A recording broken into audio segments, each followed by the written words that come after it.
La délégation nigérienne, dirigée par le ministre d'État en charge de l'Intérieur, le général de division Mohamed Toumba, et celle béninoise avec à sa tête le ministre en charge de l'intégration africaine, Olusegun Adjadi Bakari, ont conduit les travaux pendant 48 heures acharnés.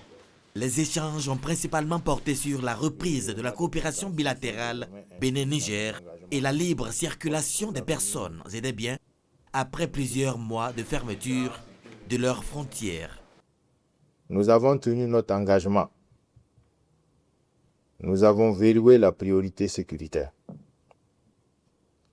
Nous avons également jeté les bases d'une normalisation économique et juridique.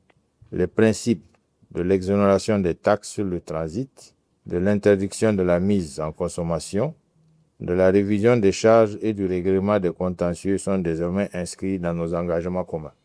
En choisissant le dialogue plutôt que la confrontation, nous avons créé de la valeur pour nos économies, de la sécurité pour nos populations, de l'espoir pour notre jeunesse.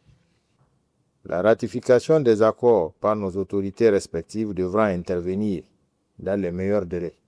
Que ces accords soient le début d'une nouvelle ère. Je formule l'espoir au nom de toute la délégation béninoise, mais au nom de nos délégations, parce que je pense qu'après 48 heures que nous avons passées ensemble, nous formons une seule délégation ici, avec un seul objectif, refaire naître cet amour et ce lien séculaire qu'il y a entre nos deux peuples, entre nos deux pays. J'ai bon espoir que chacun de nous rendra compte à ces autorités, comme vous l'avez dit, pour une validation formelle, une ratification des conclusions auxquelles nous sommes parvenus et pour que, de manière très rapide, nous puissions les mettre en œuvre au bénéfice de nos populations respectives. La route est encore longue, les détails techniques seront âprement discutés. On reconnaît les deux parties qui saluent également le cadre politique solide instauré par les présidents Abdourahmane Tiani et Romuald Wadaï. La partie béninoise a promis de se rendre bientôt à Niamey pour donner corps aux prochaines étapes de cet amour retrouvé entre les deux peuples frères.